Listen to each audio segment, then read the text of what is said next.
Okay, here we go. It's gone live now. We'll just give it a couple of seconds. Make sure it's popping up over here. Okay. As soon as we are, we're in business. Okay. Okay, guys, this is Danny Bossa from the TRT and Hormone Optimization YouTube channel.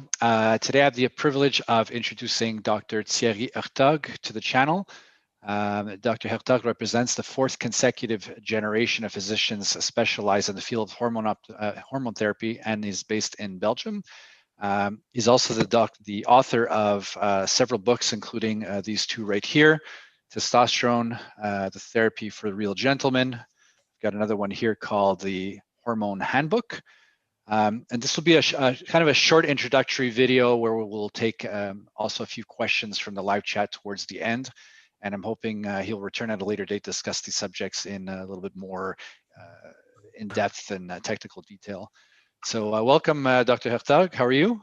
Thank you, Danny. Thanks for giving me the opportunity to be able to talk to the American public. And I think it's more international even than just the States and Canada. So yes, absolutely. Absolutely. So, as I just mentioned, I know you're a fourth generation physician in this area. I wanted to ask you like how you got involved in it. I guess it was just kind of through, that's what my dad did and my grandfather and so on. But there could have been a point in time that you might have said, "Hey, I want to become a plumber or a construction worker or something else." So how did you wind up deciding you wanted to do Well, this? of course, I was born into a family, so that's about 127 years, I think, or 29 years actually, of hormone therapy in especially thyroid therapy. Then it evolved. But basically, I never wanted to be a doctor. Never.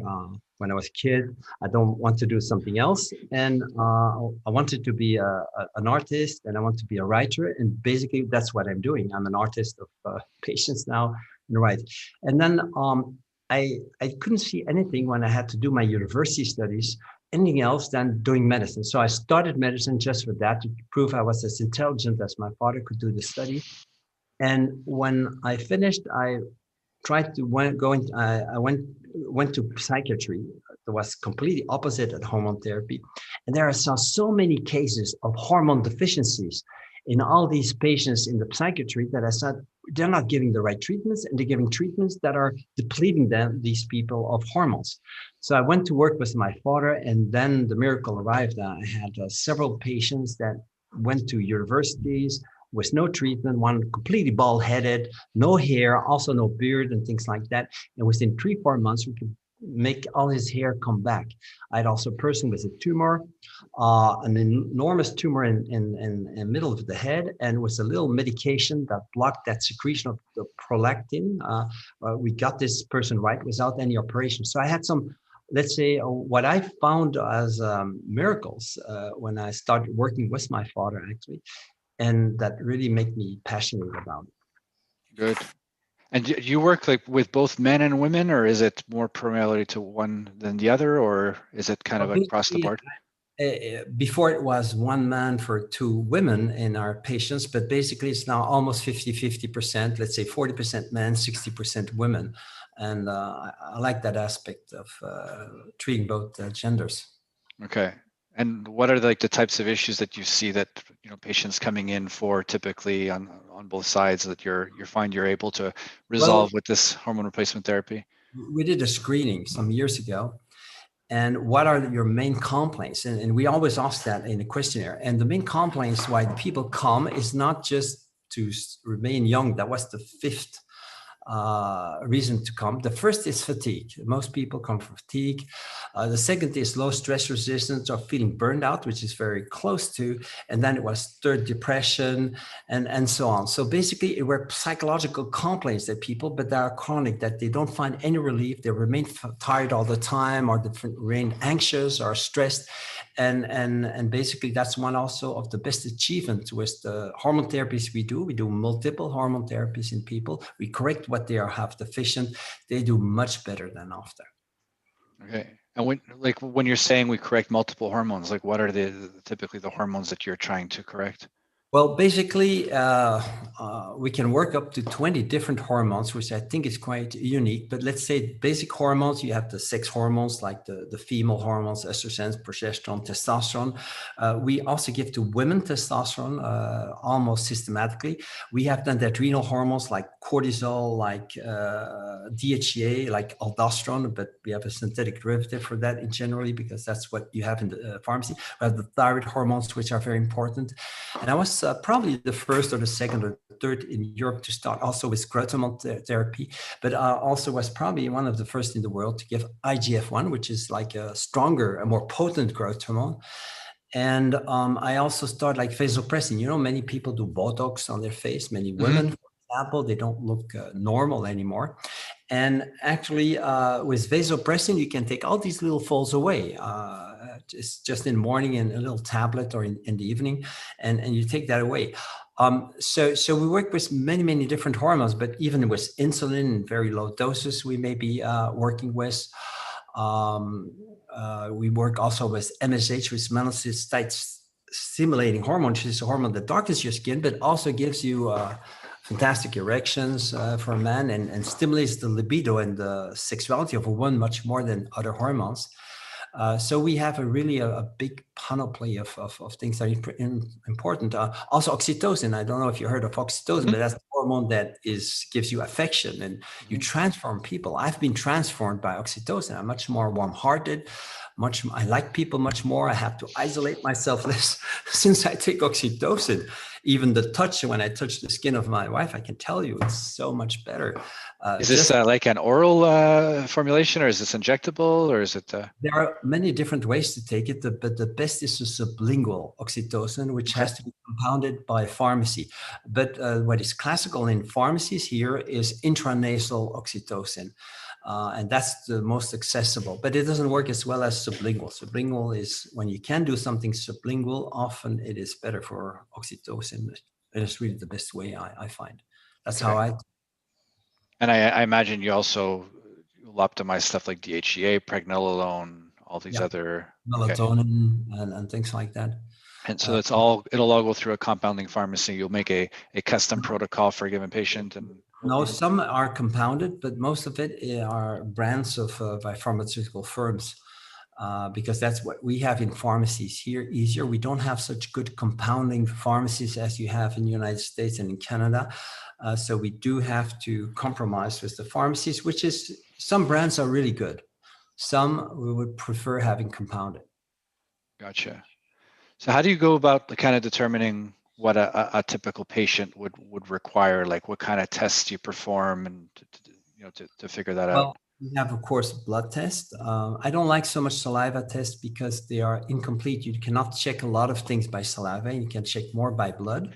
And then we do a 24-hour urine test, which is really important. Most doctors should do that if they do on hormone therapy, because you have a 24-hour picture of not only the hormone production, then you have the hormone in the urines, but also of the metabolites. The metabolite is a hormone who has had its action and its structure is converted, it changes into a metabolite once it has action. And you can also check a series of metabolites in the urine, so you know exactly if the hormone really has efficacy in the patient. And in the 24-hour time, while in blood is just a snapshot, just one moment in time, and you can sometimes have high levels, low levels of hormones. It is additionally interesting, but not alone is often not enough stuff. We also do, and that is very important because that's not enough done, I think, in many North American offices, is that we do a strong screening by questionnaires. Complaints, patients, when they have a deficiency, they have complaints, and also physical signs. So we do a lot of physical signs. Many patients that come here to say, wow, I never had such a physical exam, but that helps us to know exactly what they're like. Gotcha. But let's say for women, as an example, like we all know that men, their hormone levels are relatively stable in comparison. So 24-hour would work. But let's say for women that have, they have their monthly cycle where everything is kind of fluctuating, would it still be that 24-hour urine test, or would you do something more of longer term to determine throughout the cycle? Yes, because most hormones are stable within the cycle. It's of course you have the two female hormones that fluctuate, but we can check that also. And so yes, it's very stable. If what changes if the person is physically very active, then it's not the right time to do urines of 24 hours. You really need to be sedentary the day before and the day of urines, and then it works out well. It really gives valuable information. It correlates better with what people have as complaints. If they have very low levels of hormone, it will show up much better than blood with low levels in the urines. And how about on the nutritional side? I think you mentioned before you touch upon that as well. Do you determine vitamin, mineral deficiencies or macronutrient deficiencies? We check a lot of nutritional deficiencies, like all the fat-soluble vitamins, like vitamin A, vitamin D, vitamin E, and we have also optimal levels that we strive for. It's not just reference range. We try to get the person as good as possible.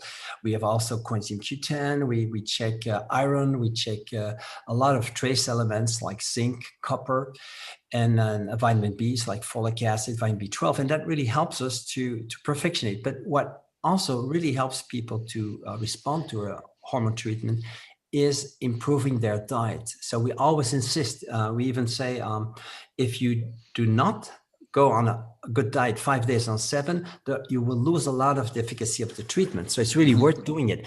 And then even people are very rebellious to change their diet. They do a trial and then they see the difference. Right. And you can, with the diet, already improve by 20 to 30% your hormone levels. So that's a lot. But also for a hormone treatment to work, you have to be on good diet. If you drink alcohol every day, don't come to our office. No necessary, won't work anyway. You're wasting your money. So you should limit it to 2 days a week, for example. And if you drink coffee, why would you drink coffee? It increases your insulin, you get fat here, it decreases your thyroid hormones and your cortisol. So we do give a lot of good information so that they have efficacy with the treatment.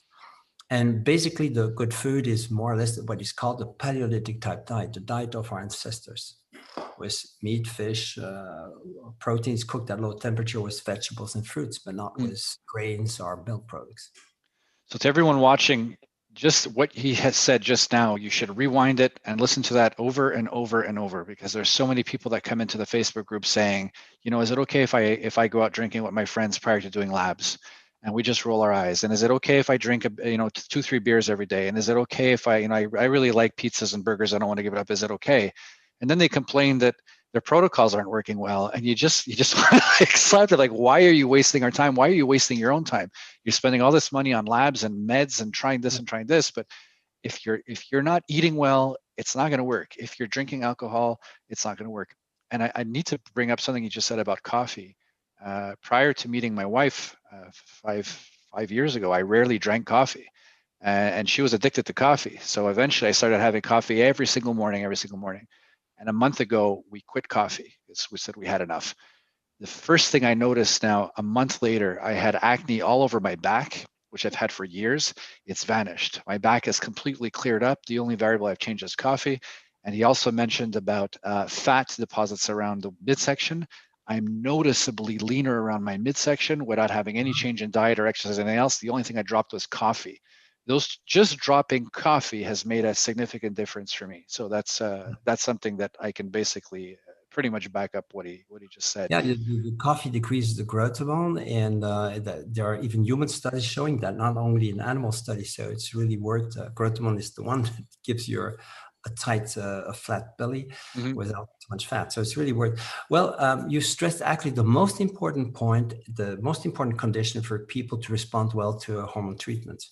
That's really good that you stressed on, because it's really helpful. You will see we'll have many people now, I think, with your influence, responding better to their treatments. Yeah, and exercise. Guys, if you just want to sit on the couch all day long and you think you're going to go see Dr. Hertoghe here and he's going to give you some meds and this and that, you can sit on the couch and Netflix and chill all day long. No, it's not going to happen. Well, you got to get off your butt and you got to move. Yeah. But you may not do too much sports, or you have to increase your hormone levels. When you do a lot of sports, even having sex, for example, if you have sex and you do your blood test as a man, for example, the next day, your testosterone levels will decrease by more than 50%. So before a blood test, don't have sex in the 12 or 24 hours before, just to make it safe. But it shows that there's a consumption with physical activity, which is okay when it's moderate. But if you do intensive sports, then you need certainly to be on hormone treatment, and you need to increase your doses. And women know that if they do a lot of sports, they have no menstruation even. It disappears. And ballet dancers, for example, who do so many sports without taking hormone treatments, they lose 1 centimeter height per year because they do intensive sports, they don't eat much, so they cannot make much hormones, and they consume more. So we do need to always balance it correctly. And if you do not balance it correctly, you do intensive sport, you have to increase your doses. Got it. And when you said you're saying sex drops the testosterone, are you referring to men that are not on hormone replacement therapy, or does that include men on hormone replacement therapy? No, it's mainly men not on hormone therapy. Okay. You will it falsifies a bit the result if you have sex before a lab test within 12 hours, because you really have lower levels. So you have because prolactin raises as well after ejaculation, and that suppresses testosterone as well, right? Also, well, you're smart, because I didn't even think of that, but it's true. Yeah, it's true. It decreases testosterone secretion. Yeah, all you guys running labs, if you're going to be measuring prolactin and testosterone and whatnot, make sure you know ejaculation for probably 2 days, 3 days, even better, because if you have sex before your labs, your prolactin goes up, and that will skew the rest of your labs. Your results will not be reliable. It won't screw all the results, but it will screw the results of testosterone. And also interesting is that if they ejaculate, their wife will have higher testosterone levels. So don't have sex, I would say, for 2 days before for a woman, because of the sperm is rich in testosterone. It can increase testosterone levels. Oh, that I did not know. It makes it for the physician more difficult to know exactly what happens. Okay. But there's time to have sex, and there's time not to have sex. So if my wife wants to jack up her testosterone levels, I tell her we just have to have sex more often. That's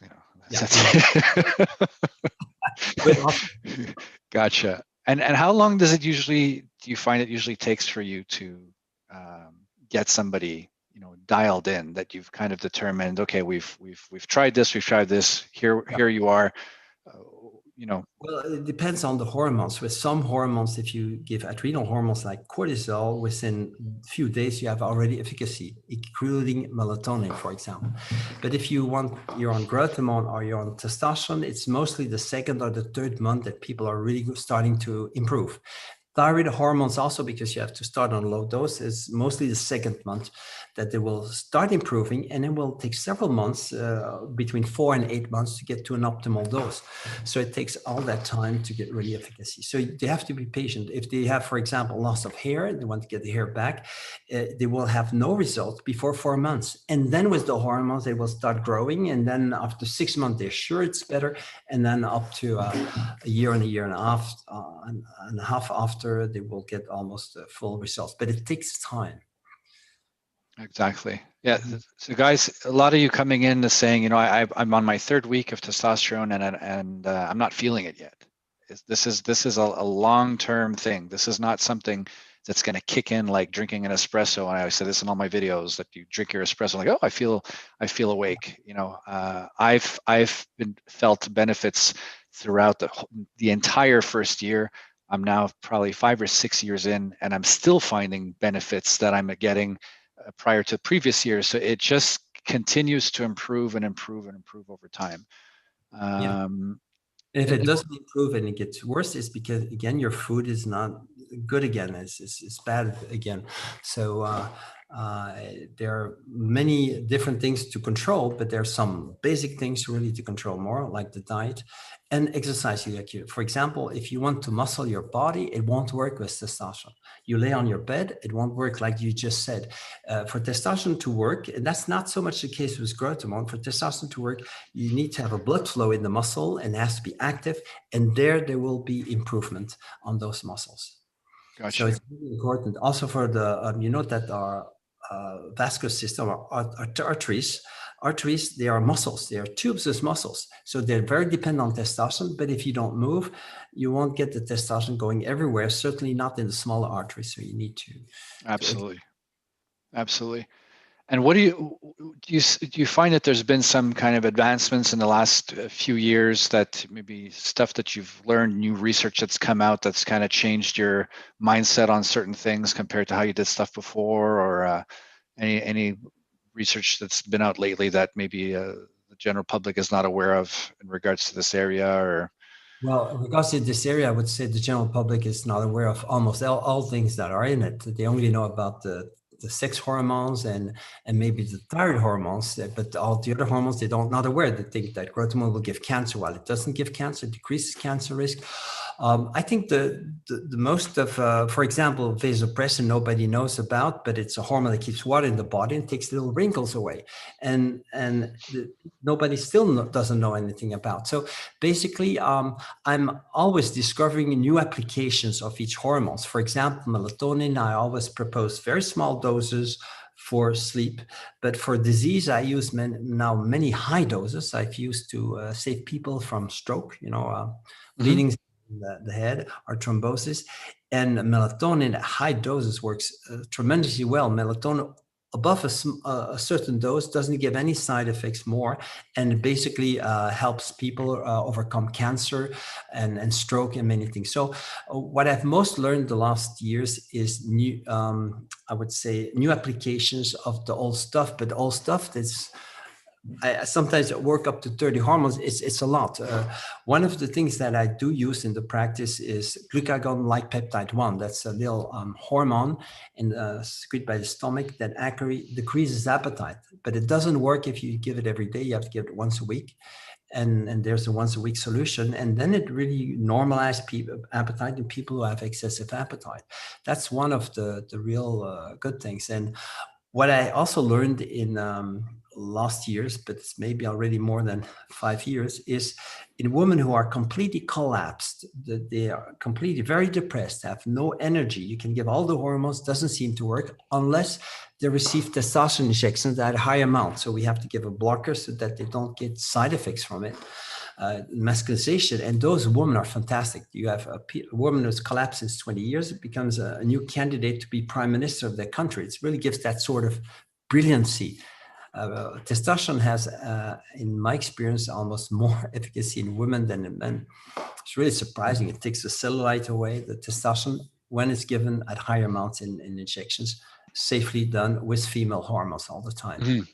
When you mentioned melatonin earlier, when you're saying high dose, like what do you consider high dose of melatonin for this purpose? Well, it's almost unlimited because you cannot kill a person with melatonin. There's no deadly dose ever found. But basically, doses that are given on the average are like 2 times 20 milligrams in disease per day, which is a high amount, because what I propose sublingually just to sleep is 0.1 milligram. And here we're giving 40 milligrams, but there are patients who could take even 160 milligrams a day. And it can be very helpful. It will give a little somnolence or sleepiness, but still not such a great problem, actually. Got it. So I think it's clear we could probably talk about this stuff for hours, but I want to get to, I know your time is limited. This was kind of intended of a somewhat short video. There are some questions popping up in the live chat.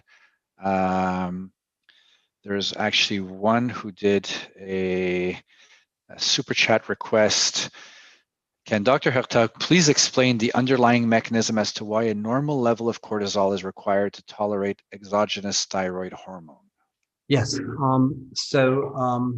All these hormones work in balance, and a very important balance is when you have thyroid hormones, you have to have enough cortisol or it will not be tolerated. And the reason is that when there's too low cortisol levels, the T4, which is a prohormone, thyroxine, has to be converted to T3 with 3 iodine atoms in place of 4, and then becomes extremely active thyroid hormone.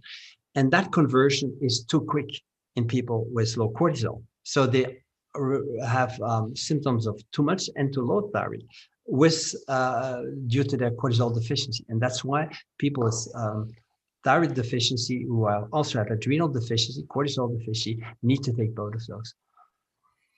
Gotcha. Somebody that asked, should you take testosterone and HGH when you first start TRT? I can quickly answer that. I mean, Dr. Hertoghe was saying, you know, if you have a deficiency of HGH, they'll be addressed. If your human HGH levels are normal or optimal already, it won't be required.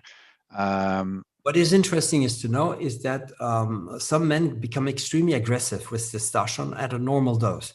And those men almost always have growth hormone deficiency. Growth hormone is a hormone. When it's corrected, it brings calmness.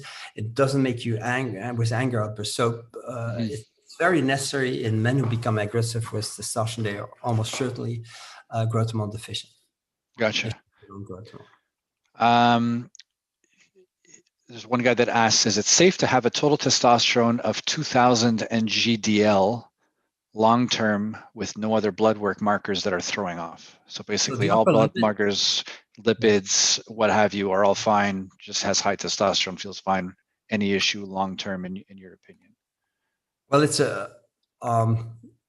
answer is not 100% in one direction. 2000 nanograms per deciliter is double the upper limit. So it's normally too high, and then can give a muscle overdevelopment. But it's a test alone is not very worthwhile. You can have 2000 nanograms per deciliter with an SHBG, the protein that transports testosterone in blood, being very high. So it keeps all the testosterone or much of the testosterone in blood, and not much is getting in the target cell, or just sufficient, but not too much. So we do have to have a ratio between testosterone, total testosterone, SHBG. It's called the free testosterone index, and the free testosterone index should be around 85 to 105 between those values, and may not be lower or higher. If it's higher, you will have muscle overdevelopment with the treatment, because I suppose it's due to treatment that this person has this high level of 2000 nanograms per deciliter. And in that case, you see many of those bodybuilders, they become very slow, very massive, have a lot of muscles, but somewhere not intelligent enough anymore. The reason is that they have organ overdevelopment, and they haven't taken thyroid hormones supplementary for the more tissues that they have. So the treatment is not balanced. And so if you want to have a bigger body, and it's your decision, or your body is bigger because you did bodybuilding and it's now excessive, you probably need to treat all the new hormone deficiencies that a too big body has made, because your other glands cannot secrete more hormones. So you need to supply all these missing ones. Okay. There were 3 questions, one after the next. One asked, what's wrong with coffee? Another one said, is diet soda okay? And the other one says, is it the caffeine in coffee that is bad? Guys, caffeine in general is not something you want to be taking too often. If you want to, we touched on that earlier. If you want to elaborate a little bit more on the coffee and caffeine thing. It's mainly the caffeine that is a problem, but even decaffeinated coffee is an acid drink, and you get depleted in minerals like magnesium. You get easier magnesium deficiencies due to the acid drink. But the worst is the caffeinated coffee, because it's the caffeine that decreases your thyroid hormones, your growth hormone, increases your insulin. So you get an imbalance. You get more fat, and the fat reducing hormones decrease, and the fat increasing hormone like insulin increase. So it's really not a good balance. I think if you take 1 cup during 1 or 2 days a week, it's not a big problem. But if it's every day, it's a problem. Also, the more coffee you drink, the bigger your prostate is. They are a prostate that is so enlarged that it has to be operated. There's a study showing that depending on the cups of coffee, there's a much more higher risk of getting surgery for prostate hypertrophy. So there's many reasons to avoid daily intake of coffee. But if it's your anniversary or one of your wife or your partner, no problem. That's just once upon a time. That's not a problem. Gotcha. And the soda, I suppose it's soda with sugar. So sugar, when you take sugar, you have. He mentioned also artificial sweeteners. If you're using it, would it have any effect on? It's not so much better. I don't remember exactly the studies, but studies showed that I think there was some more autoimmune thyroiditis, an inflammation of the thyroid gland more with artificial sweeteners. But if it's but with sugar, you have 8 hormones that decrease in your blood when you take sugar, a sweet, or a soft drink. And that's adrenal hormones, the cortisol, DHEA, androstenedione, aldosterone, the 4 adrenal hormones. It's also the thyroid. No, it's not the thyroid hormones. It is the sex hormones like female hormones, estradiol, progesterone, and testosterone. And it also decreases the growth hormone and the cortisol. Well, cortisol I just mentioned. So it's 8 hormones. It's too much. The problem is when you take it on a daily basis. But if you take it again twice a month, I don't think it will be a big problem. So you still can enjoy life, but there are many other ways of enjoying life safer. And there was a third question, but I'm not sure what it was. Yeah, they were both about caffeine and one about the drinks with artificial sweeteners and whatever. We'll take maybe one or two more questions quick. One guy was asking, I've been reading that fish oil is connected to atrial fibrillation. What then would be better cholesterol support supplement? I haven't heard anything about atrial fibrillation for fish oil. I mean, me too. I haven't heard anything about that, but basically, if you have atrial fibrillation, what can calm that down? Melatonin at night can calm that down. Coenzyme Q10 can calm that down. And then avoiding coffee, because coffee will stimulate atrial fibrillation. And then also what we do, we check the adrenals, and often cortisol is low. And then when cortisol is low, like I just mentioned, the T4 of the thyroid, the prohormone, it converts quickly to the T3, which can quicken the heart. So you need to be well balanced with your cortisol, which means also, for example, avoiding sweets and sugars. You can do a lot with the food. You really can improve the food, but you can improve your hormone levels by improving your food. One guy asked a quick, can decaf coffee be an option? Dr. Hertoghe already answered that coffee in general is very acidic. It's a little bit rough on the stomach. So if you really want to be as healthy as possible, just try to keep that to a minimum. I'll take one last quick, sorry, go ahead. If they cannot stop, they want to take a coffee, decaffeinated coffee is an option. Yeah. It's better than the real coffee. Yeah. And guys, for all of you guys feel like you're heavily reliant on caffeine to stay awake, you ask yourself two things. A, you could be somewhat addicted to coffee, and how can I explain? You're addicted to coffee where your body is now requiring it just to stay awake, and the second you're not having coffee, you're feeling exhausted. If that's the case, definitely try getting off coffee for a while.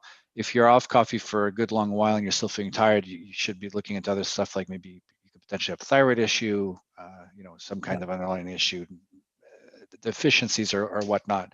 Don't go through your days saying I need my coffee to stay awake and get my job done. It's just not good. So last question from Umar Malik. Sorry, comment on what you said. I think, Danny, you just pointed when we have a person who drinks more than 2 cups of coffee, and when it comes at the initial consultation, we're almost sure that person is thyroid deficient. Mm-hmm. Because it's mainly thyroid deficient patients that take a lot of coffee because it compensates for the low thyroid. But when they are on thyroid hormones, they will not tolerate the coffee and not need it neither. So if you drink more 2 or more cups of day of coffee, it's almost sure you have a thyroid deficiency that needs to be corrected. Absolutely. Last question we'll take, guys, because again, our time today is somewhat limited. From Umar Malik is asking, how can you treat low ferritin on testosterone therapy without over-raising RBC, HCT, and HB? So what blood count, hematocrit, and hemoglobin? Well, the thing is that some men, they snore at night, so that raises the red blood cells and the hematocrit.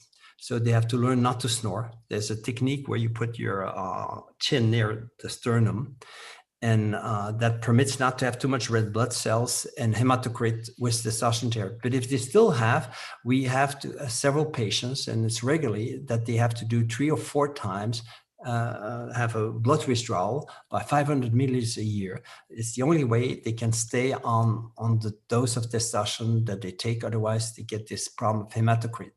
And so if they have a low iron, because each time you have a blood withdrawal, you get a low iron, or they're on a vegan diet that gives low iron, they can take iron tablets, and that will not so much increase the red blood production compared to testosterone. So it's better to take iron, have a blood withdrawal, and continue testosterone treatment. Good. Anything you want to mention, that we haven't touched on? How if people can reach you, how if people want to look Yeah. into your work? Well, we have some good news is that I'm working with a whole group that's going to have clinics all over the world. And so there will be possibility of getting the treatment probably nearby. And we're probably going to work with our physicians. In the meanwhile, we do have a clinic. We have a lot of people coming over from Canada, from the United States, from South America, from China, from Thailand and things like that. And they can have in this clinic a very good treatment. And I think it's always good to have a good start. And once you're well balanced, then find a physician in your neighborhood that can continue the treatment. But the first thing before you come, eat good, try already to learn good, paleolithic diet, and follow Danny's advices on the food and drink. And hydration, guys. And are you guys going to do labs and you're thinking, oh, I have to fast, means I don't drink water, and you go in fasted, dehydrated, your RBC, your HTT, your hemoglobin, that's all going to be elevated. Make sure you're fully hydrated, make sure you're eating well. And we always ask that they drink 2 or 3 big glasses of water before the blood test, within 2 hours before. Then it's okay. Otherwise, they're dehydrated, like you said.